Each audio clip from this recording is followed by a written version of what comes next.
In what is a critical moment for this nation. The vote. Order on my right. Order. Senator Milne, you have the call. Thank you, Mr. President. Order on my left. Senator McDonald and Senator Cameron. Order. Senator Milne, you have the call. Thank you, Mr. President. This is a critical moment for our nation. And, Mr. President, there are a number of new senators in this chamber today. Order on my right. And, Mr. President, their vote today and the vote of every person in this Senate will be the legacy of their political career. And that is because voting for Senator McDonald. Senator McDonald. Senator Milne, you have the call. Thank you, Mr. President. A vote for the abolition of the clean energy package is a vote for failure.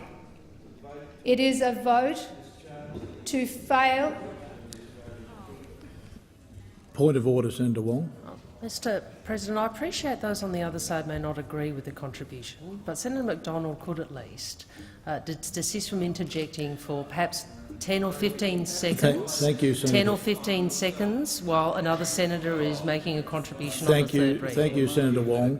I remind all senators in the chamber that interjections are disorderly, and Senator Milne has the right to be heard on this third reading debate. Senator Milne, you have the call. Thank you, Mr. President. A vote for the abolition of the clean energy package is a vote for failure because it is a recognition that this parliament doesn't want to face up to the 4 to 6 degrees of warming, which is the trajectory we are on as a planet. They don't want to face up to what is intergenerational theft, because a planet facing the warming that we are now subjected to and will be subjected to is a planet which is experiencing the 6th extinction crisis. It will be a planet suffering rising sea levels. It will be a planet suffering food security crises, and it will be a nation, Australia, failing to play our role in global negotiations. We will be a global pariah as the rest of the world moves to try to secure a treaty in 2015 to give people on this planet a chance of survival in the face of a climate emergency. And Australia will be relegated to a pariah and a backwater. But it's also a failure to understand that the future is going to be powered by renewable energy, by innovation, by excitement, by new manufacturing. We are, if this parliament votes to abandon the clean energy package, you are voting against the best interests of the nation. It is a huge opportunity cost to Australia. We will be sidelined in global capital markets. We will be sidelined in innovation. Already GE is out today saying that the pipeline of investment in renewable energy is in jeopardy because of what Australia is doing. This is an appalling day for Australia when a government, rather than lead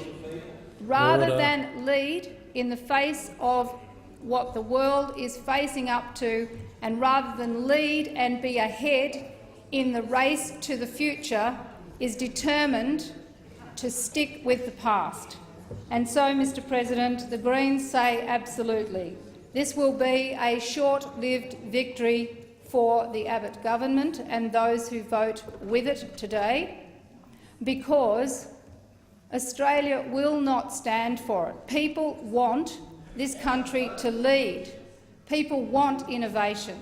People want the clean energy future, and people will understand very quickly that the supposed benefits, and they won't be realised, but what people will face is another summer of extreme weather events and more summers after that, as our Pacific neighbours will.